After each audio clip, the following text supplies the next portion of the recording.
आप लोगों ने जिन लोगों ने असाइनमेंट सबमिट की थी वो मैंने चेक कर ली है। मैं आप लोगों से कॉल्स पे डिस्कस करूंगा, कुछ लोगों से आज करूंगा, कुछ लोगों से कल करूंगा। चूंकि दो दो एसेस डिस्कस करने हैं तो नंबर ऑफ स्टूडेंट्स भी ऑनलाइन ज्यादा हैं, तो कुछ लोगों का अभी कॉल्स आ जाएंगे 9 बजे के बाद, कुछ लोगों को जिनको नहीं आएंगी वो कल आ जाएंगी कॉल्स। बेफिक्र रहिएगा और अपने टाइम पे असाइनमेंट सबमिट किया करें जी। अब नेक्स्ट असाइनमेंट्स आपकी टाइम से ज्यादा जो होंगी बाद आएंगी वो मैं एक्सेप्ट नहीं करूंगा। अच्छा जी, स्टार्ट करते हैं टॉपिक। आज का हमारा टॉपिक है hybrid war. Hybrid war a threat to global piece.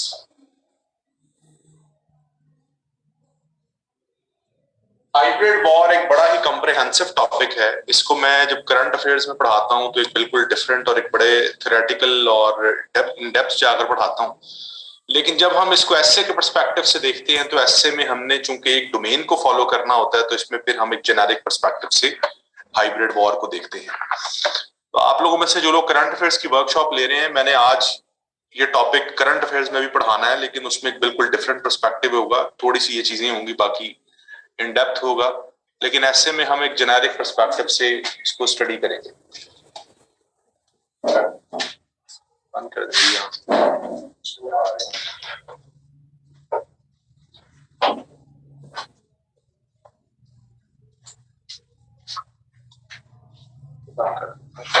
अच्छा जी, हमारा टॉपिक है hybrid war a threat to global peace. सबसे पहले अगर हम इसकी डिकोडिंग करें तो हमारे पास दो तरह के आइडियाज होते हैं, मेन और अलाइड आइडियाज।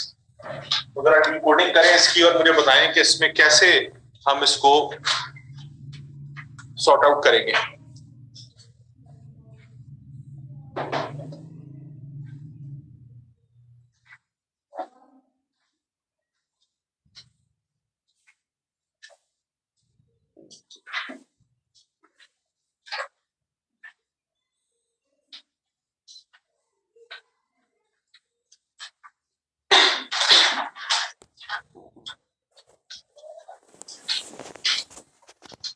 मैं आप लोगों से पूछ रहा हूँ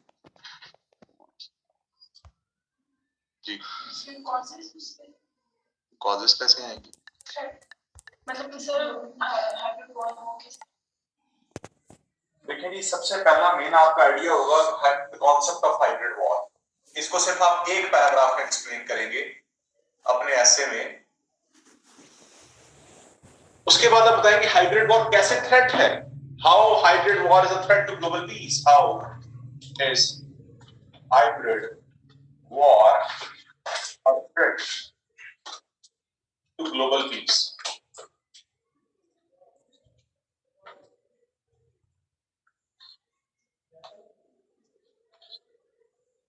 अलाइड आइडियाज क्या होंगे?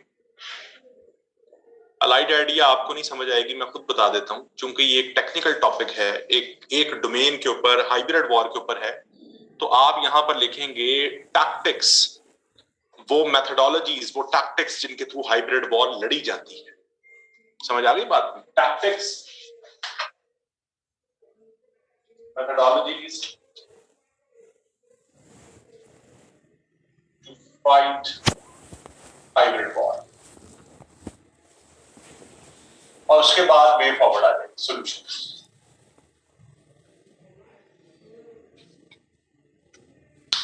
समझ आ गई? तो मेन आइडिया आपका एक ही है। कॉन्सेप्ट ऑफ हाइब्रिड वॉर को तो आपने वैसे डिफाइन करना ना अपने एसे में। असल में आपका मेन एक ही आइडिया है कि हाइब्रिड वॉर किस तरह से थ्रेट है ग्लोबल पीस। उसके बाद हाइब्रिड वॉर के टैक्टिक्स, मेथोडोलॉजीज के थ्रू लड़ी जाती है, और उसके सॉल्यूशंस क्या हैं। देखें जी, ये इंपैक्ट्स ही तो हैं कि हाइब्रिड वॉर दुनिया को कैसे थ्रेट कर रहा है। ये इसके इंपैक्ट ही है। How is hybrid war a threat to global peace are basically the impacts. नहीं आई समझ? नहीं आई? समझ आ गई? तो ये इसके इंपैक्ट्स हैं, ये इसकी मेथोडोलॉजीज हैं, किस तरह से लड़ी जाती है, और ये उसका वे फॉरवर्ड है। समझ आ गई बात की? चलें जरा जल्दी थीसिस स्टेटमेंट बनाए इसकी।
जी मोहसिन, आज बिल्कुल ठीक है आपकी, वेरी गुड, बिल्कुल सही है।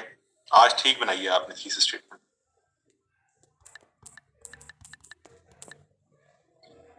बिल्कुल सही है हबीब।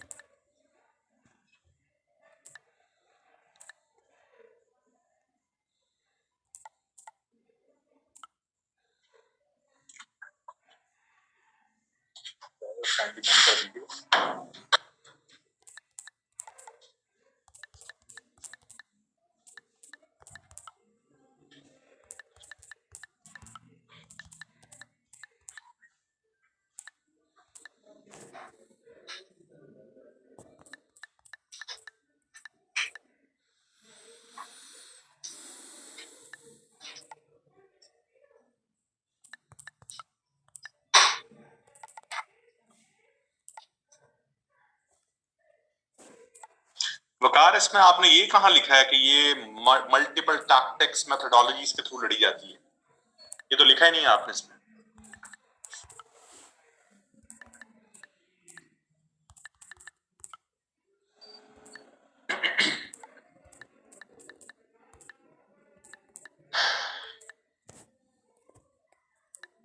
हशमत ठीक है बिल्कुल।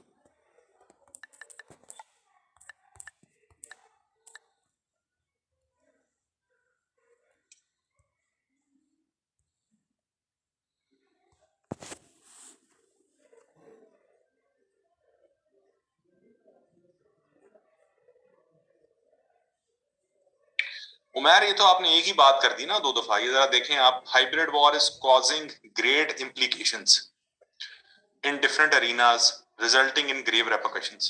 तो एक ही बात हो गई। आपने एक बात को दो दफा कर दिया और मैथोडोलॉजीज का आपने इसमें जिक्र नहीं किया। ठीक नहीं है ये। ऊपर देखें, हशमत की देखें, हबीब की देखें, मोहसिन की देखें, इन्होंने कैसे बनाई है।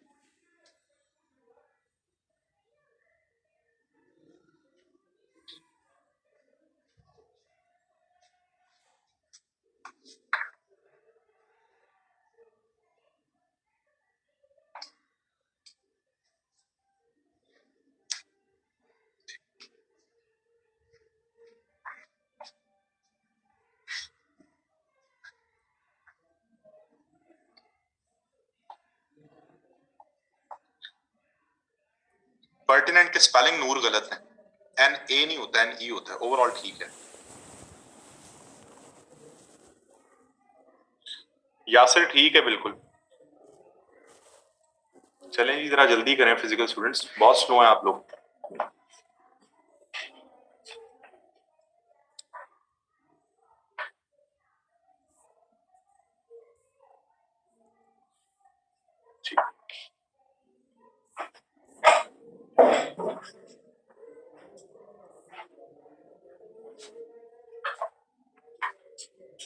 जी ठीक है हामिद, ये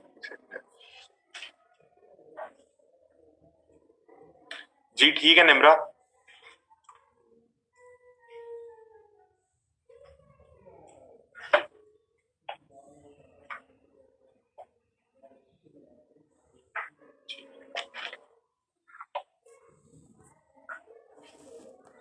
ठीक से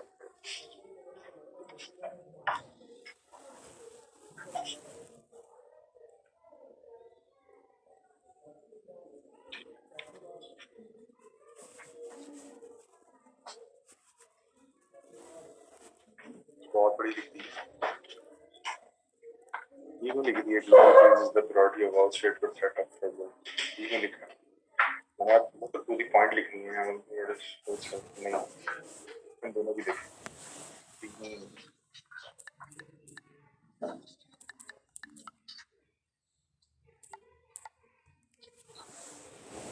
जी ठीक है एक्सा। अच्छा जी चलें, लिख ली है आपने? अहमद दिखाइए आपकी, आपका नाम क्या है? जुहेब। आपका रजा। आपका क्या है? तूबा। आप बिस्मा है, आप अफरोजी हैं।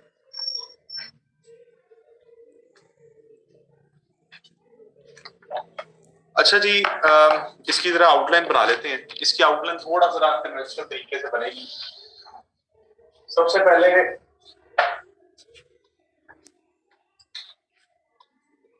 इंट्रोडक्शन, उसके बाद a glance at the concept of hybrid war.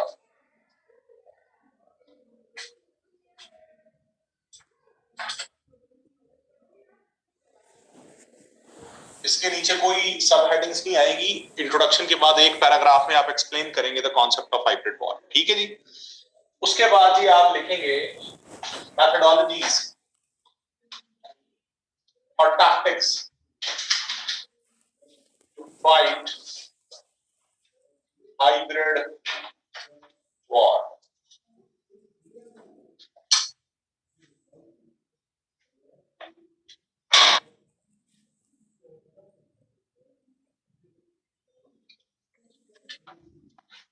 उसके बाद आ जाएगी G how hybrid war poses threats to global peace. A, B, C, D, E. Way forward to deal with the menace of non-kinetic war.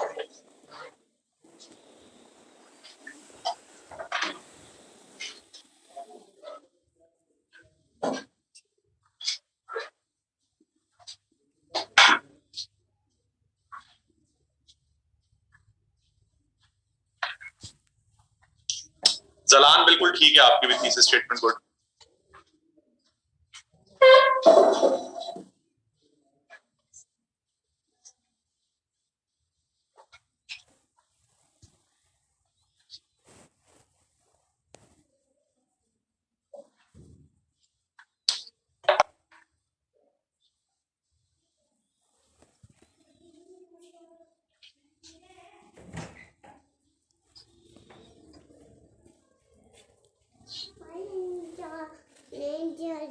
ज्यादा किधर है, किधर से ना लगते हैं, करते हैं ना किधर है।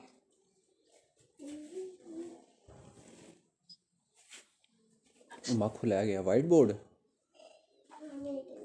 Marker, duster. अरे स्नैन दरवाजा बंद कर।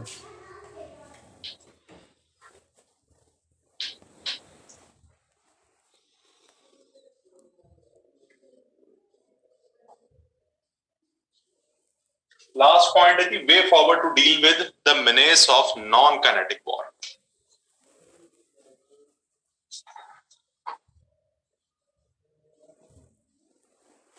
लिख लिया जी, करें शुरू। अच्छा जी, ये बहुत ही इंपॉर्टेंट टॉपिक है हाइब्रिड वॉर। इस पे मुझे लगता है इस दफा जरूर सवाल आएगा, ऐसे आएगा। उसकी रीजन ये है कि एग्जामिनर इसको पिछले चंद सालों में करंट अफेयर्स में भी पूछ चुका है, इंटरनेशनल रिलेशंस में भी पूछ चुका है। ऐसे में उसने इसको टच नहीं किया, तो ऐसे में इस दफा ये एग्जामिनर जरूर इसको किसी ना किसी तरह से पूछेगा हाइब्रिड वॉर पे या फिफ्थ जनरेशन वॉर पे। फिफ्थ जनरेशन और हाइब्रिड वॉर ना दरअसल डिफरेंट टर्मिनोलॉजीज हैं, लेकिन जब आप एसए के पर्सपेक्टिव से देखते हैं तो इसको आप सेम ही कंसिडर करेंगे, ठीक है। तो स्टार्ट करते हैं। मैं अपना पहले लेक्चर स्टार्ट करता हूं, उस पर आपको समझाने की कोशिश करता हूं कि ये हाइब्रिड वॉर का कॉन्सेप्ट क्या है। उसके बाद हम देखते हैं कि किन मेथोडोलॉजीज के थ्रू लड़ी जाती है, इसके इम्पैक्ट्स क्या हैं और फिर इसके सॉल्यूशंस वे फॉरवर्ड क्या है। ये जो हाइब्रिड वॉर का कॉन्सेप्ट है ना जी, इसके मुख्तलिफ नाम हैं, कुछ सिनोनिम्स हैं। हम इसको फिफ्थ जनरेशन वॉर कहते हैं, हम इसको नॉन लीनियर वॉर कहते हैं, हम इन्हें नॉन काइनेटिक वॉर कहते हैं, हम इसे नॉन ट्रेडिशनल वॉर कहते हैं, हम इसे नॉन कन्वेंशनल वॉर कहते हैं।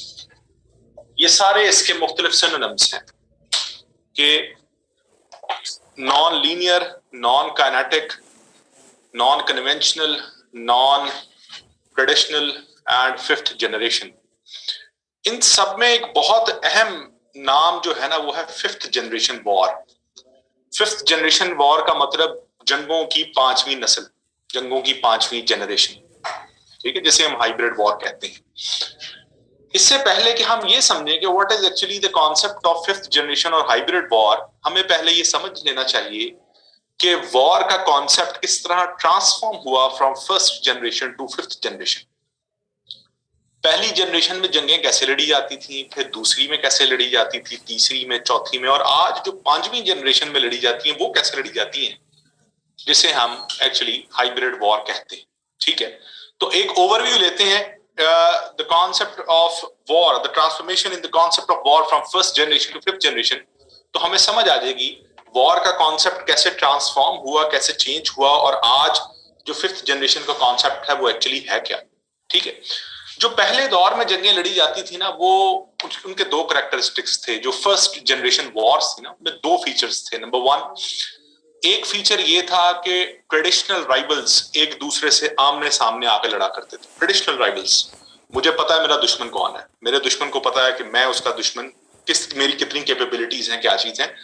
ट्रेडिशनल राइवल्स लड़ते थे और प्रिमिटिव वेपन्स के साथ लड़ते थे, तलवारों के साथ लड़ते थे, तीरों के साथ लड़ते थे, वो पुराने जो वेपन्स होते थे उनके साथ ये जंगें हुआ करती थी। आप सल्लल्लाहु अलैहि वसल्लम ने जितनी भी जंगें ये लड़ी, गज़वा बदर, गज़वा उहद, these all are first generation wars. इसके बाद वॉर के कॉन्सेप्ट में मॉडर्नाइजेशन आई। जो दो फीचर्स थे उनमें से एक फीचर चेंज हो गया, एक वही रहा। राइवल अब भी सेकंड जनरेशन में ट्रेडिशनल ही थे। एक दुश्मन को पता था कि मेरा, एक मुल्क को पता था या एक ताकत को पता था मेरा दुश्मन कौन है, लेकिन अब उन प्रिमिटिव वेपन्स की जगह ले ली मॉडर्नाइज्ड वेपन्स ने, गन्स ने, बुलेट्स ने, वो उन चीजों ने इनकी जगह ले ली। तो वो सेकंड जनरेशन वॉर थी, जिसमें हमें अमेरिकन रेवोल्यूशन नजर आता है, फ्रेंच रेवोल्यूशन नजर आता है, नेपोलियनिक वॉर्स नजर आती हैं। नेपोलियन को शिकस्त हुई थी 1815 में बैटल ऑफ वाटरलू के अंदर। ये जितनी भी जंगें थी, these all are second generation wars. Even world war one को भी आप इसमें कंसिडर कर सकते हैं, जो उस टाइम तक बारूद और ये गन्स और ये सारी चीजें इन्वेंट हो चुकी थी। इसके बाद आता है थर्ड जनरेशन वॉर। तीसरी जनरेशन जो वॉर की थी, अब भी राइवल ट्रेडिशनल है, अब भी दुश्मनों को पता है कि हमारा दुश्मन कौन है, मुल्क को पता है या कौमों को पता है हमारा दुश्मन कौन है। लेकिन अब वेपन्स इस हद तक मॉडर्नाइज हो गए हैं कि अब आप मैदान जंग में नहीं लड़े जाकर, आप एक बटन दबाते हैं अपने दुश्मन को उड़ा देते हैं। Hiroshima, Nagasaki, world war two, nuclear weapons, chemical weapons, use of missile technology, aerial weapons. तो पहली 3 जनरेशन्स में क्या हुआ, राइवल्स आपके ट्रेडिशनल हैं, लेकिन आपके जो मोड ऑफ वॉर है वो मॉडर्नाइज हो रहा है। इसके बाद आया fourth generation war. Fourth generation of war ने वॉर का कॉन्सेप्ट चेंज कर दिया। चौथी जनरेशन से पहले जो पहले 3 जनरेशन्स में जंगें लड़ी जाती थी, उसमें ट्रेडिशनल राइवल्स थे, वेपन्स मॉडर्नाइज हुए, वो जंगें आपस में वो ट्रेडिशनल राइवल्स लड़ते थे। चौथी जनरेशन में जो वॉर का कॉन्सेप्ट आया, इसके अंदर अब आपको ये नहीं पता आपका दुश्मन कौन है, वो अब आपका ट्रेडिशनल राइवल नहीं है। आपको नहीं पता आपका दुश्मन कौन है, वो किस टाइम आप पर अटैक कर सकता है, वो क्यों आप पर अटैक कर सकता है, और वो कहां पर, किन लूप होल्स पे आपका अटैक कर सकता है। एक शख्स आता है, वो एक बटन दबाता है, अपने आप को भी उड़ा देता है, और साथ सिविलियंस, मासूम लोग, आर्मी पर्सनल्स, उनको भी उड़ा देता है। Rise of non state elements, terrorism, the basic feature of fourth generation war. यार ये कौन कौन सी पैटर्न, कौन सी गैरेटन,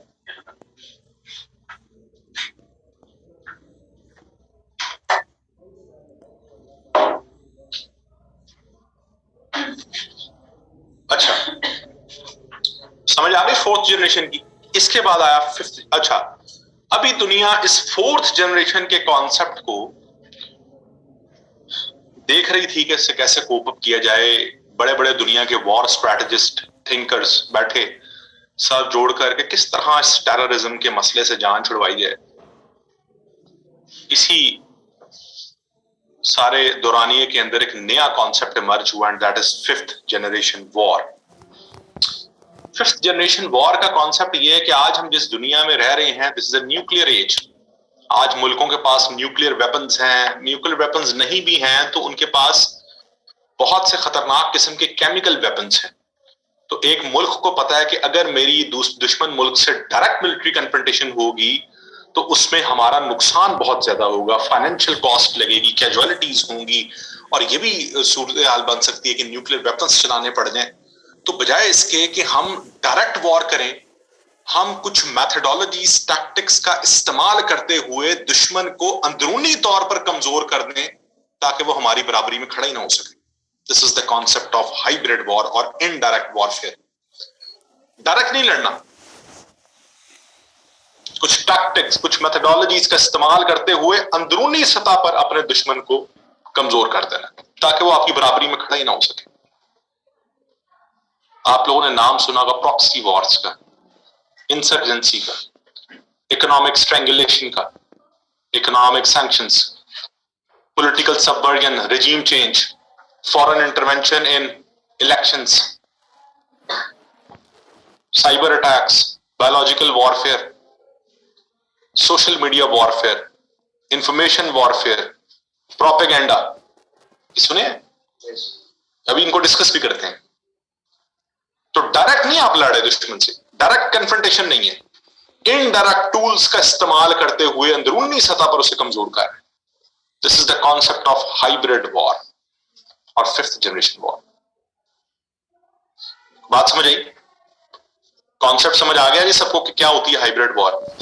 अब अगली चीज ये है कि ये किन मैथडोलॉजीज और टैक्टिक्स के थ्रू लड़ी जाती, कौन से मेथड्स के थ्रू लड़ी जाती। मेथड सारे वही हैं जो भी मैंने आपको बता दी।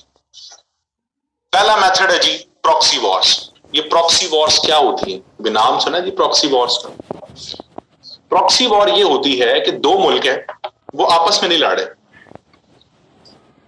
एक मुल्क ए है, एक मुल्क बी है, वो आपस में नहीं लड़ रहे, वो किसी सी मुल्क में जाकर लड़े। वहां पर भी जाकर डायरेक्ट नहीं लड़ रहे, अपने अपने ग्रुप्स को सपोर्ट कर रहे हैं उस मुल्क में अपना इन्फ्लुएंस कायम करने के लिए। सीरिया में ईरान और सऊदी अरेबिया आपस में लड़े। ईरान बशार अल असद की गवर्नमेंट को सपोर्ट कर रहा है, सऊदी अरेबिया उसके जो अपोजिंग ग्रुप्स हैं उनको सपोर्ट कर। अफगानिस्तान में अभी तक पाकिस्तान तालिबान को सपोर्ट करता रहा, इंडिया एंटायर तालिबान ग्रुप्स को सपोर्ट करता रहा। यमन में ईरान हौथीज को सपोर्ट करता है, सऊदी अरेबिया गवर्नमेंट को सपोर्ट करता है। These all are proxy wars. अब दो दुश्मन डायरेक्ट नहीं लड़े, किसी तीसरे मुल्क में जाकर लड़े। समझ आ गई बात? दूसरा है जी इंसर्जेंसी। ये इंसर्जेंसी और प्रॉक्सी वॉर में क्या फर्क है? प्रॉक्सी वॉर में तो दो मुल्क आपस में नहीं लड़े, किसी तीसरी टेरिटरी में जाकर लड़े है ना। इंसर्जेंसी में एक मुल्क दूसरे मुल्क में टेररिस्ट अटैक्स करवाता है, नॉन स्टेट मिलिटेंट ऑर्गेनाइजेशंस को सपोर्ट करता है, और वो मिलिटेंट ऑर्गेनाइजेशन उस मुल्क को अंदरूनी तौर पर कमजोर करती हैं टेररिस्ट अटैक्स के थ्रू, एक्सट्रीमिज्म के थ्रू, जो भी आजकल पाकिस्तान में चल रहा है। टीटीपी कर रहा है, बीएलए कर रहा है, और इन सबके पीछे इंडिया है। क्या आप डायरेक्ट अपने दुश्मन मुल्क में ऐसे मिलिटेंट ग्रुप्स को, नॉन स्टेट एलिमेंट्स को सपोर्ट करते हैं जो उस मुल्क की रियासत के खिलाफ लड़ रहे हैं? अंदरूनी सतह पर देखें कमजोर कर रहे हैं आप मुल्क को, अंदरूनी सतह पर, डायरेक्ट नहीं लड़ रहे। This is the concept of hybrid war. बात समझ आई कोई? तीसरा पॉइंट, इकोनॉमिक स्ट्रेंगुलेशन। आपने कभी सैंक्शंस का नाम सुना? एक मुल्क दूसरे मुल्क पे सैंक्शंस लगा देता है। जैसे अभी अमेरिका ने ईरान के ऊपर सैंक्शंस लगाई हैं कि ईरान अमेरिकन डॉलर में ट्रेड नहीं कर सकता। उससे होगा क्या? ईरान इकोनॉमिकली कमजोर हो जाएगा, और अमेरिका यही तो चाहता है कि ईरान इकोनॉमिकली कमजोर हो, और ईरान अपनी जितनी मिडिल ईस्ट के अंदर मिलिट्री इन्फ्लुएंस बढ़ा रहा है, ईरान के पास पैसे ही ना हो उनको फंडिंग करने के लिए, और ईरान का मिडिल ईस्ट से इन्फ्लुएंस कम हो जाए।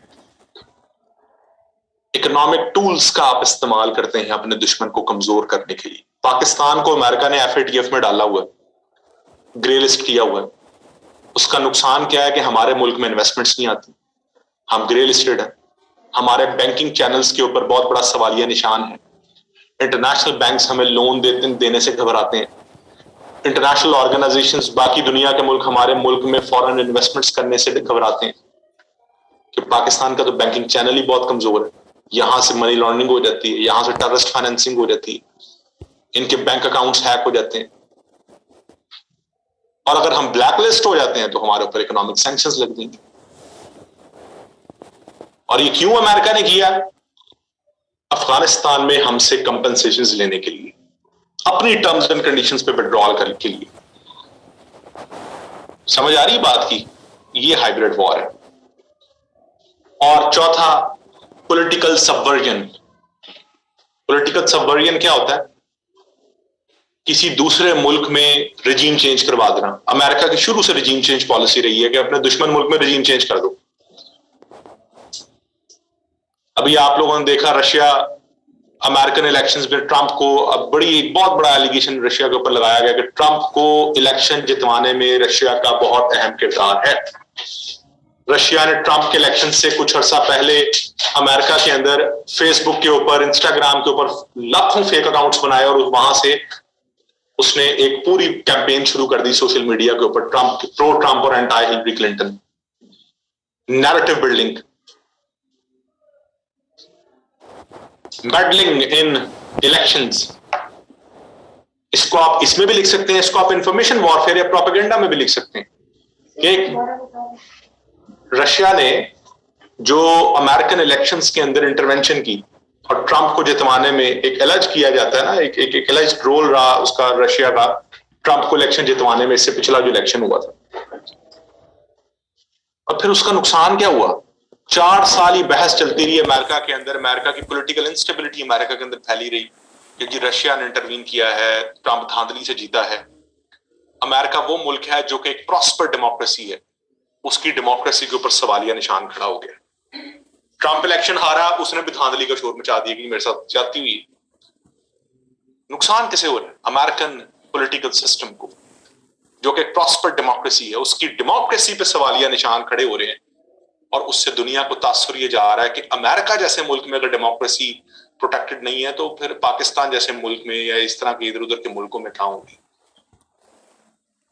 तो फिर दुनिया इसका अल्टरनेटिव ढूंढेगी कम्युनिज्म की सूरत में, किसी और आइडियोलॉजी की सूरत में। यही तो चाइना रशिया चाहते हैं। बात समझ रहे हैं? इसके पीछे कहानी क्या है, प्रोपेगेंडा क्या है? प्रोपेगेंडा ये है, असल में प्रोपेगेंडा ये नहीं है ट्रंप को इलेक्शन जितवाना। प्रोपेगेंडा ये था डेमोक्रेसी के ऊपर सवालात खड़े करना कि जिस मुल्क की इतनी प्रॉस्पर डेमोक्रेसी है वो भी प्रोटेक्टेड नहीं है, तो डेमोक्रेसी एक आम आदमी को क्या प्रोटेक्ट करेगी? इसलिए दुनिया को मूव करना चाहिए towards competing ideologies like communism. समझ आई बात की? और आप अभी देखें ना, ब्लैक लाइव्स मूवमेंट चल रही है एक अमेरिका के अंदर। जो वो जॉर्ज फ्लाइड था, उसको एक पुलिस वाले ने मार दिया, उसके बाद एक बड़े लेवल पर ब्लैक्स ने कैंपेन की। और ये अगर आप अमेरिकन हिस्ट्री पढ़ें तो आपको पूरी अमेरिकन हिस्ट्री के अंदर पता चलेगा कि अमेरिका का पहले दिन से मसला ये रहा है, सदर्न और नॉर्दर्न स्टेट्स का, स्लेव्स के ऊपर, ब्लैक्स के ऊपर। और आज भी वो मसला है कि ब्लैक्स के साथ अमेरिका में ज्यादती हो रही है, लेकिन उस मोमेंट को बढ़ावा पता कौन दे रहा है? चाइना। उस ब्लैक लाइव्स मूवमेंट को चाइना फंडिंग कर रहा है ताकि दुनिया को दिखाया जा सके कि अमेरिका जो कि एक बहुत ह्यूमन राइट्स का अलमबरदार है, एक प्रॉस्पर डेमोक्रेसी का अलमबरदार है, वहां पर ब्लैक्स के साथ से ज्यादती हुई।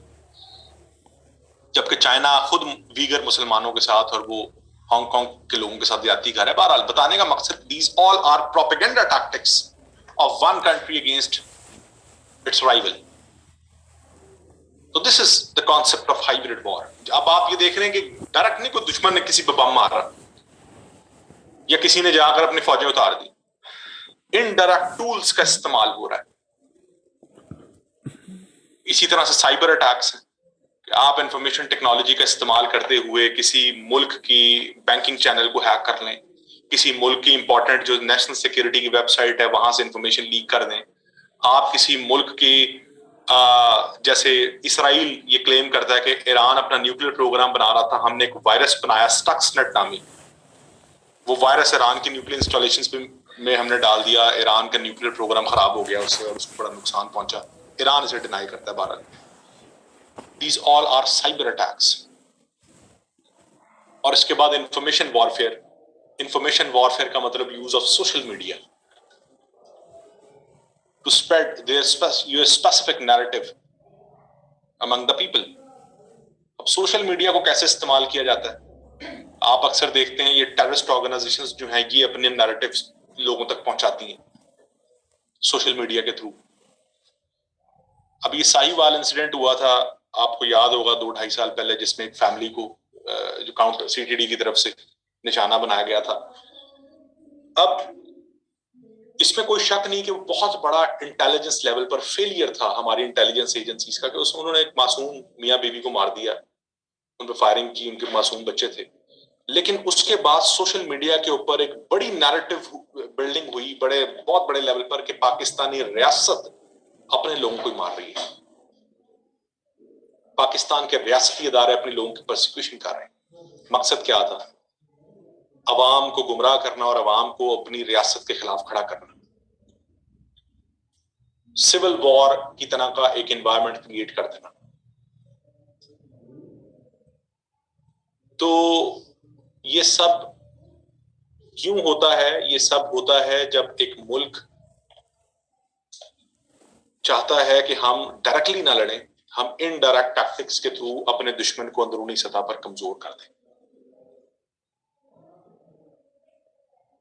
समझ आ गई थी? मेथोडोलॉजीज की समझ आ गई कि किन टैक्टिक्स या मेथोडोलॉजीज के थ्रू हाइब्रिड वॉर लड़ी जाती है? इसमें कुछ सवाल है, किसी किस्म की कंफ्यूजन है तो पूछे। ये मेरा सवाल है प्रॉक्सी वॉर्स के बारे में, कि आप गट स्टेट तो सर जो प्रॉक्सी वॉर्स करवा रहे होते हैं वो क्लेम करते हैं कि हम ये कर रहे हैं? नहीं, कभी भी नहीं। क्या आपने कभी सुना है पाकिस्तान ने 20 सालों में कहा हम तालिबान को सपोर्ट करते हैं? तो कभी भी नहीं मानते, पूरी दुनिया को पता करते हैं। ईरान ने कभी नहीं कहा हम यमन में हौथीज को सपोर्ट करते हैं। हौथीज ने भी हफ्ता पहले यूएई में बॉम्बिंग्स की हैं, अटैक किया, एक मिसाइल अटैक। तो ईरान ये तो नहीं कहेगा कि हमने करवाया, कोई भी क्लेम नहीं कर। उसकी वजह पता क्या है? इंटरनेशनल लॉ के अंदर किसी भी ये जो आज दुनिया नेशन स्टेट सिस्टम के ऊपर चल रही है ना, इसके अंदर आप किसी मुल्क के अंदर इंटरवीन नहीं कर सकते। इंटरनेशनल लॉ इसकी इजाजत नहीं देता। अमेरिका भी अफगानिस्तान में जो लड़ता रहा है वो ये तो नहीं करता रहा कि हमने अफगानिस्तान को फतह करना, वो ये कहता रहा हमने इंटरनेशनल टेररिज्म को खत्म करना। हाँ, राइट टू प्रोटेक्ट। आप ये कभी भी क्लेम नहीं कर सकते कि जनाब हाँ जी हम लड़ रहे हैं, कर लें जो कर लें, कोई भी नहीं कर सकता ऐसा। ठीक है, अगर आप करेंगे तो आप पे सैंक्शंस लगेंगे। रशिया ने किया ना क्रीमिया को इन्वेड, तो रशिया के ऊपर सैंक्शंस लगेंगे इस टाइम पर। जी, और सर ये जो फंडिंग्स होती है प्रॉपर चैनल के थ्रू होती है या नहीं? फंडिंग्स पता कैसे होती है, मैं आपको बताता हूँ। फंडिंग्स ऐसे होती हैं कि जनाब आपके घर के बाहर बेल बजती है और 4 मौलवी हजरात बाहर खड़े होते हैं, वो कहते हैं जनाब हम फलां फलां मस्जिद से आए हैं, चंदा इकट्ठा कर रहे हैं, फलां साहब का आज जलसा जुलूस है तो वहां आप जरूर आइएगा, या आपकी कुर्बानी की खालें जो हैं वो हमें दीजिएगा, जमात दावा वालों को दीजिएगा, फलाह इंसानियत को दीजिएगा। हम इंसानियत की फलाह बहबूद के लिए काम कर रहे होते हैं। उसके बाद ये एक तरीका है, आप देखा ना, हम सब लोग देखते हैं, आते हैं ना लोग। अच्छा, इसके बाद जो आप लोग मदारिस को फंडिंग करते हैं अपनी तरफ से, आप तो ज़कात दे रहे हैं, सदकात दे रहे हैं, मसाजिद को, मदारिस को, वो कहाँ इस्तेमाल हो रहा है? वो पैसा इन जगहों पर इस्तेमाल हो रहा है।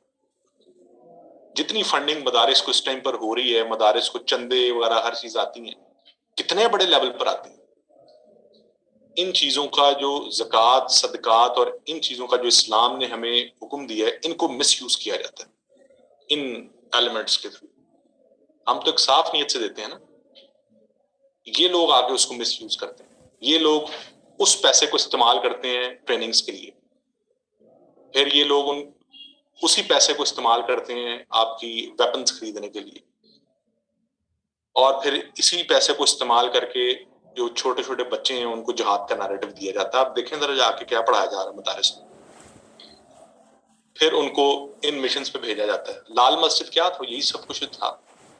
और लाल मस्जिद में ये सारी एक्टिविटीज स्टेट स्पॉन्सर्ड एक्टिविटीज होती थी। स्टेट उनको पहले सपोर्ट करती थी। जहां उन्होंने देखा कि लाल मस्जिद का थोड़ा सा अलकायदा के साथ कनेक्शन शुरू हुए हैं, वहां पर उन्होंने लाल मस्जिद का क्रैकडाउन कर दिया। उससे पहले तक तो लाल मस्जिद में जितनी एक्टिविटीज होती थी वो सारी स्टेट स्पॉन्सर्ड थी। ये जमात दावा के एबटाबाद से आगे देखें, पहाड़ों के ऊपर उन्होंने ट्रेनिंग कैंप्स बनाए हुए हैं, फलाह इंसानी, जहां से ये कश्मीर में जहाद के लिए भेजते हैं उनको। ये अब आजकल पता क्यों बंद है, क्यों नजर नहीं आ रहे एफएटीएफ की वजह से। हाफिज सईद अंदर है, पहले आपने आज से 8-10 साल पहले देखा होगा यहाँ पर इनके जलसे जुलूस होते थे जमात दावा वगैरह के, इन रिलीजियस ऑर्गेनाइजेशंस के, ये क्यों बंद हो गए? ये एफएटीएफ की वजह से, इंटरनेशनल सैंक्शंस का खतरा है जिसकी वजह से आपने सबकी बंद किया हुआ है, इनके मदारिस बंद किए, इनकी तकारीर बंद की हुई है। आज से 8-10 पहले तो खुलेआम फिरते होते थे, खुलेआम कुर्बानी खालें इकट्ठी कर रहे होते थे, चंदे इकट्ठे कर रहे होते थे, आवाम देती थी इनको, आप भी देते हैं। फंडिंग इस तरह से होती है। फिर इंटेलिजेंस एजेंसीज फंडिंग करती हैं, उसके बाद बड़े बड़े आपके कारोबारी हजरात, बिजनेसमैन जो है वो इनको फंडिंग करते हैं। उनको ये बताया जाता है कि ये स्टेट स्पॉन्सर्ड है, ये रियासत के नेशनल इंटरेस्ट को अचीव करने के लिए इनको इस्तेमाल किया था। तो फिर रियासत की जब आ जाती है, स्टेट सबसे ऊपर है। मैं आपको आज इंटरनेशनल रिलेशंस अगर आप पढ़े ना तो आपको समझ आ जाएगी कि ये एक स्टेट्समैन जो है ना, जो आपका वजीर आजम है, जो आपका मिलिट्री जर्नल है, चाहे आप जितने मर्जी सख्त इस्लामिक मुल्क हैं, उसके लिए इस्लाम मैटर नहीं करता, स्टेटहुड मैटर करता है। फिर वहां अगर रिलीजन भी कॉम्प्रोमाइज हो रहा है ना, जहां पर नेशनल ट्रस्ट आपको करने पड़े, फिर आप रिलीजन को भी कॉम्प्रोमाइज करते हैं। ये एक हकीकत है। और ये जब आप पढ़ें, थोड़ा सा आप चीजों को अंडरस्टैंड करेंगे, 3-4-5 किताबें पढ़ेंगे, आपको पता चलेगा कि ये कैसे काम करती हैं चीजें। तो दुनिया उस तरह से नहीं है जिस तरह से हम देखते हैं, दुनिया इतनी सीधी नहीं है। बहुत कुछ इस दुनिया के अंदर हो रहा है जो कि एक आम आदमी को बिल्कुल, उसके ऊपर पर्दा है उसकी आंखों पर, और उसको आंखों पर पर्दा डाला हुआ है रिलीजन का, और अपने परसीव किए हुए रिलीजन। असल में जो रिलीजन हमें सिखाया जाता है वो तो है ही नहीं ना। आप इस्लाम को पढ़ के देखें, कितना कम्प्रहेंसिव और कितना खूबसूरत मजहब है। आप लोग तो बीइंग सीएस एस्पायरेंट अपनी पॉलिटिकल सिस्टम भी पढ़ना है इस्लाम का, इकोनॉमिक सिस्टम भी पढ़ना है, जुडिशियल सिस्टम पढ़ना है, एडमिनिस्ट्रेटिव सिस्टम पढ़ना है, उसे पढ़ें जरा इस्लामियत, कम्प्रहेंसिवली पढ़ें, फिर आपको समझ आएगी कि इस्लाम क्या क्या एक बैलेंस्ड रिलीजन है, लेकिन हमने उसको क्या हशर कर दिया। तो ये सारी चीजें इस तरह से फंडिंग्स होती हैं, इस तरह से इस्तेमाल किया जाता है।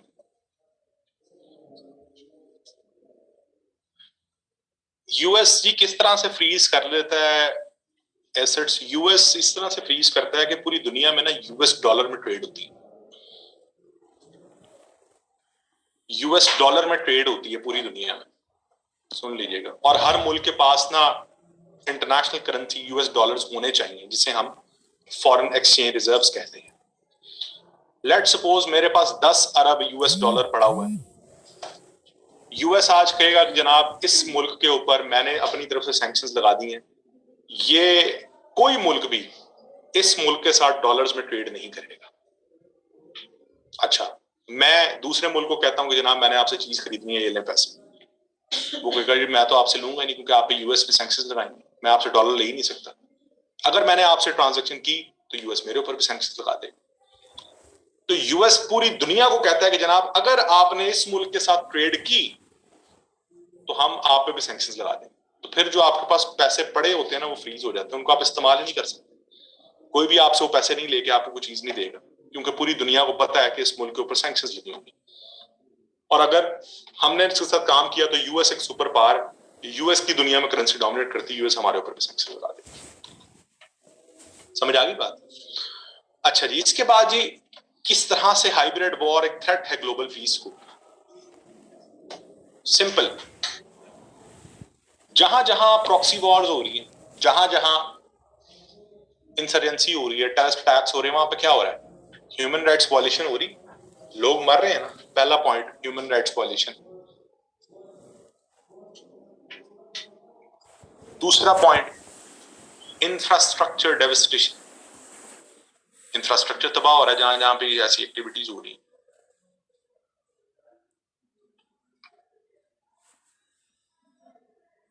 तीसरा point refugee crisis, Syria Yemen के हालात देखें, वहां से वो लोग ने जाकर रेफ्यूज लिया दूसरे ममालिक में, यूरोपियन ममालिक में, वहां पे क्राइसिस आ रहा है, इस्लामोफोबिया जैसे मसाइल आ रहे हैं, clash of culture, clash of civilisation आ रहा है, इकोनॉमिक डेवस्टेशन हो रही है, जिन मुल्कों में जंगें हो रही हैं इकोनॉमिकली तबाह हो रहे हैं मुल्क।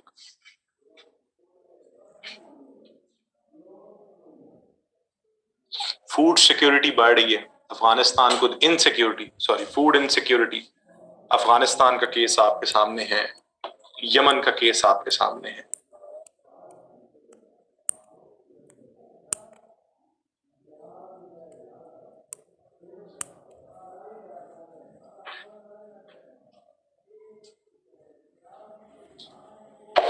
समझ आ गई बात की? मुल्कों में आइडेंटिटी क्राइसिस आ रहा है। आइडेंटिटी क्राइसिस का मतलब क्या है कि जो छोटे मुल्क हैं उनकी आइडेंटिटी खत्म होती जा रही है, उनको दूसरे मुल्कों की निस्बत से जाना जाता है, उनकी अपनी आइडेंटिटी खत्म होती जा रही है। एक मुल्क के अंदर एक मुल्क के अंदर सोसाइटल पोलराइजेशन फैल रही है, सोसाइटी पोलराइज हो रही है, नेशनल डिसइंटीग्रेशन फैल रही है।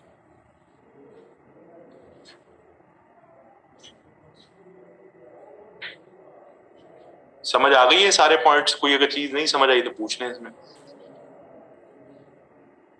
जो लास्ट पॉइंट है आइडेंटिटी क्राइसिस का, यार देखो जहां पर जंगें हो रही है ना, अब देखो पाकिस्तान है, पाकिस्तान को एफएटीएफ में भी डाला गया, पाकिस्तान में टेररिज्म भी फैल रहा है, पाकिस्तान तो हुआ क्या है, पाकिस्तान इकोनॉमिकली कमजोर हो गया, पाकिस्तान सिक्योरिटी की वाइज से कमजोर हो गया। अब हमारी अपनी आइडेंटिटी कमजोर हो रही है, दुनिया हमें चाइना के अलाय के तौर पर जान रही है। यार ये चाइना का अलाय है, पाकिस्तान से ज्यादा ये चाइना का स्ट्रेटेजिक पार्टनर है। अब दुनिया हमें उस लेंस से देख रही है क्योंकि हमारी अपनी आइडेंटिटी आहिस्ता आहिस्ता आहिस्ता आहिस्ता लूज होती जा रही है। समझ आई बात? yes. हल क्या है जी इसका? हल सबसे पहले तो ये है कि स्ट्रॉन्ग बॉन्डिंग होनी चाहिए आप में और आपकी गवर्नमेंट और आपके सिटीजन्स में। वो किसी के हाथों इस्तेमाल ना हो, अपनी गवर्नमेंट पे ट्रस्ट करें। स्ट्रॉन्ग बॉन्ड होना चाहिए आपका, trust bonding.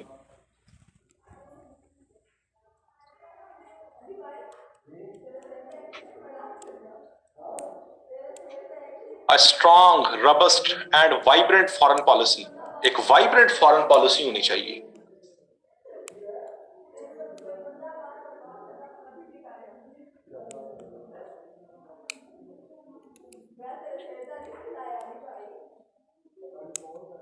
Assessment of your vulnerabilities, अपनी कमजोरियों को एक्सेस करें,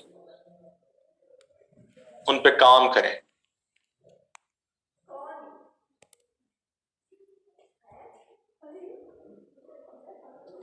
Establishment of regulatory bodies, PEMRA, NACTA,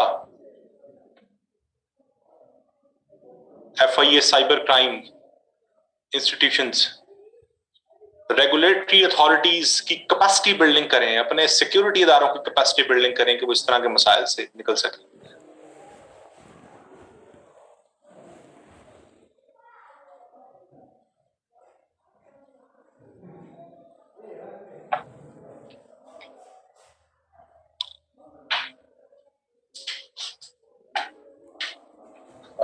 एक कॉन्सेप्ट है प्रोपोर्शनल डिप्लोमेसी का। प्रोपोर्शनल डिप्लोमेसी का मतलब यह है कि अगर आपके साथ एक मुल्क इस तरह की हरकत कर रहा है, बजाय इसके कि आप अग्रेसिव होकर उसके ऊपर हमला कर दें, आप भी उसको उसी तरह जवाब दें। इंडिया जैसे, इंडिया आपको BLA को आपके खिलाफ इस्तेमाल कर रहा है, TTP को आपके खिलाफ इस्तेमाल कर रहा है। आप करतारपुर कॉरिडोर के थ्रू सिख पिलग्रिम्स जो हैं उनकी आहिस्ता आहिस्ता क्या सिंपैथीज लें जो कि आपने लिए हैं। आप दुनिया के सामने इंडिया के खिलाफ प्रोपेगेंडा करेंगे, जनाब ये देखें आर्टिकल 335 और 370 की इन्होंने वॉयलेशन करके कश्मीरियों के साथ जुल्म कर रहे हैं। इंडिया सिटीजन अमेंडमेंट बिल लेके आया है, दूसरी एथनिसिटीज की परसिक्यूशन इंडिया कर रहा है। तो बताने का मकसद कि एक सॉफ्ट डिप्लोमेसी का इस्तेमाल करते हुए आपने भी इन्हीं इनडायरेक्ट टैक्टिक्स के थ्रू अपने दुश्मन को जवाब देना। उसके बाद G socio economic development and crisis ridden regions, जिन मुल्कों में इस टाइम तबाही मची हुई है, सीरिया है, इराक है, लेबनान है, अफगानिस्तान है, यमन है, वहां सोशो इकोनॉमिक डेवलपमेंट्स करनी चाहिए इंटरनेशनल इंस्टीट्यूशंस को। और आखिर में आप लिख लें क्रिएटिंग इंटरडिपेंडेंस, इकोनॉमिक इंटरडिपेंडेंस, एक दूसरे के ऊपर इकोनॉमिक इंटरडिपेंडेंस बढ़ाएं तो आपकी जरूरियात दूसरों से और दूसरों की आपसे पूरी होंगी, आपकी लड़ाई नहीं होगी या बहुत कम होगी, क्योंकि आप मजबूर हो जाएंगे एक दूसरे पे डिपेंडेंट होंगे। सर इंटरनेशनल इंस्टीट्यूशंस का भी लिख सकते हैं। रिफॉर्मिंग इंटरनेशनल ऑर्गेनाइजेशंस, रिफॉर्म्स लेके आए यूएन में, ओआईसी के अंदर, ताकि वो पीनलाइज कर सकें इन मुल्कों को जो कि एक अग्रेसिव डिजाइन दिखा रहे हैं। अब आप पूछें जी, किसी किस्म का कोई क्वेश्चन वगैरह है, कोई चीज समझ नहीं आई तो पूछें। अच्छा जी, अब आपकी 2 क्लासेस चलें, पहले पूछने फिर बात करता हूँ जी। कोई मसला मसाइल जी, कोई कंफ्यूजन किसी किस्म की? सर वो कम्युनिज्म के हवाले से क्वेश्चन आपका था कि वर्ल्ड को कम्युनिज्म की तरफ मूव करना चाहिए। मैंने आपको कतन भी ये नहीं कहा कि करना चाहिए। मैंने आपसे ये कहा कि जब ये मुल्क रशिया और चाइना का तासुब ये चाहते ये हैं कि हम अमेरिका को मिलाइन करें, हम डेमोक्रेसी को मिलाइन करें दुनिया के सामने कि जी ये देखें डेमोक्रेसी तो लोगों को प्रोटेक्ट नहीं कर पा रही, डेमोक्रेसी तो फेल हो चुकी है, उन मुल्कों में फेल हो चुकी है जो इस टाइम प्रॉस्पर्ड मुल्क है। तो लिहाजा दुनिया को एक अल्टरनेटिव आइडियोलॉजी की तरफ मूव करना चाहिए। मैंने ये नहीं कहा कि उनको करना चाहिए, मैं ये कह रहा हूं कि चाइना और रशिया ये चाहते हैं कि एक अल्टरनेटिव आइडियोलॉजी की तरफ रुझान बढ़ाएं। और अगर आप सुपर पावर बनना चाहते हैं, उसके लिए सबसे इंपॉर्टेंट चीज ये है कि आपकी आइडियोलॉजी जो दुनिया प्रैक्टिस कर रही हो। समझ आ गई बात जी? अच्छा सर, और इसके अलावा आप क्या समझते हैं कि 5th जनरेशन वॉरफेयर के बाद कौन कौन से टाइप्स ऑफ वॉर्स हो सकते हैं जो तो देखें, कर सकते हैं? एक ना वो इंटरनेशनल थ्योरिस्ट है, उसका नाम है क्लॉजेबिट्स। क्लॉजेबिट्स कहता है कि हर दौर का अपना जो है ना वो तरीका होता है जंग लड़ने का। दुनिया जिस जिस तरह से environment, world environment, international environment change हो रहा है ना, उस तरह से वॉर की टैक्टिक्स चेंज हो रही है। ये तो आने वाली दुनिया में हमें पता चलेगा ना कि आने वाले दौर में किस तरह की टेक्नोलॉजिकल एडवांसमेंट्स होती हैं, कौन से ऐसे मोड्स नए निकल आते हैं। ये तो कोई भी नहीं अभी बता सकता कि आने वाले दौर में जंगें कैसे होंगी। वो किसी भी तरह हो सकती है। क्या आज से 1960 1970 में किसी ने सोचा था कि फेसबुक इस्तेमाल होगी जंगों के लिए? किसी ने तसव्वुर भी किया था? इंस्टाग्राम इस्तेमाल होगा, यूट्यूब इस्तेमाल होगा, जंगों के लिए इस्तेमाल होगा, आज हो रहा है। तो आज से 40-50 साल की दुनिया तो किसी ने भी नहीं देखी। डिपेंड करता है कि किस तरह की टेक्नोलॉजीज इमर्ज करती हैं, उसको किस तरह से इस्तेमाल किया जाता है, मैनिपुलेट किया जाता है, मैनूवर किया जाता है। ये चीज इंपॉर्टेंट है। अच्छा, अब आप क्या करेंगे? अभी तक आप ऐसे वो लिख रहे थे जो मैं पढ़ा रहा था, और मैंने जो ऐसे चेक किए आपके, आप सब लोग लकीर के फकीर हैं। अपनी रिसर्च ही कोई नहीं है, कोई रिसर्च नहीं है अपनी। मेरी आउटलाइन, एक एक पॉइंट ही मेरा, उसके बाद मेरी ही सुनी सुनाई बातें मुझे ही सुना रहे हैं। ऐसे ही हो रहा है ना। पेपर अगर मैंने इम्तिहान सीएसएस का बनाना होता तो चले फिर तो बहुत अच्छा था, मैं आपको कोई 8-10 ऐसे तैयार करवा देता, 1-2 करवा देता, उनको आप रट लेते, वही मैं इम्तिहान में दे देता, जो मेरे प्यारे प्यारे स्टूडेंट्स हैं वो सब लोग उसको पास कर लेते, बहुत आसान होता। लेकिन अनफॉर्चुनेटली मैं पेपर बना नहीं रहा सीएसएस का इस दफा। अगले साल का पता कोई नहीं, इस दफा नहीं बना रहा। मेरी बातें मुझे ना सुनाए। मैं इस सेशन का सिर्फ मकसद ये था आपके स्किल्स को डेवलप करना, और मैंने कोशिश ये की कि पहले मैं आपको एक चीज सिखाऊं, उसके बाद मैं उसके ऊपर आपके रिग्रेस प्रैक्टिस करवाऊं। अगर आप उस पर प्रैक्टिस नहीं कर रहे, मेरी ही बातें मुझे सुना रहे हैं, तो उसका मेरा टाइम जाया हो रहा है। आपको तो शायद ना हो रहा, मेरा हो रहा है आपके पेपर्स चेक करके। अब आप क्या करेंगे? मैंने आपको पढ़ाया hybrid war a threat to global peace. आप जरा एक चेंज टॉपिक के ऊपर ऐसे लिखेंगे, social media as a tool of hybrid war. अब आप में से किसी ने मेरी किताब में नहीं पहले आउटलाइन देखनी कि मैंने कैसे लिखी। अगर मुझे लगा आप कैसे चेक करते हुए कि मेरी ही आउटलाइन है, मैं ऐसे ही नहीं चेक करूंगा।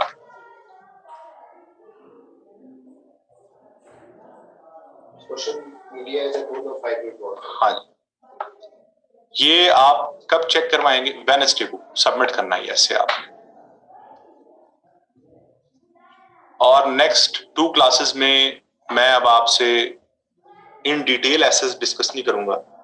मैं अब सिर्फ एक टॉपिक लिखा करूंगा, उस टॉपिक पे हम आउटलाइंस डिस्कस करेंगे ब्रीफली, उसकी डिकोडिंग करेंगे और थीसिस स्टेटमेंट। मैं चाहता हूं कि अब आखिरी 2 लेक्चर्स में हम 2, 3, 4 टॉपिक्स डिस्कस कर लेंगे, ठीक है? सर वुमेन पे भी करेंगे, वुमेन प्रॉब्लम कर लेंगे, वुमेन पे भी कर लेंगे उस पे, ठीक है? तो अब 2 क्लासेस हैं, साथ आपको एक और ऐसे इसके अलावा लिखवाऊंगा मैं, उसके बाद ये फिर आपका सेशन एंड हो जाएगा और आपने अपने एंड के ऊपर ये प्रैक्टिस जारी रखनी है, इसकी ऐसे की प्रैक्टिस की, ठीक है? अब घर में बैठे हैं, आपको सारा तरीका पता चल गया हर चीज का, लूप होल्स आपको पता चल जाएंगे जब मैं आपको बताऊंगा आपके ऐसे में क्या है, उन पे काम करें, दैट्स इट। और अपने बाकी सब्जेक्ट्स पे भी उतनी ही तवज्जो दें जितनी आप ऐसे पे। समझ आ गई है जी? चलें इंशाल्लाह कल वाली क्लास में बात होगी। मुस्तफा आप दोबारा इसको रिज्वाइन करें वर्कशॉप को, मैं भी ऑन करता हूँ।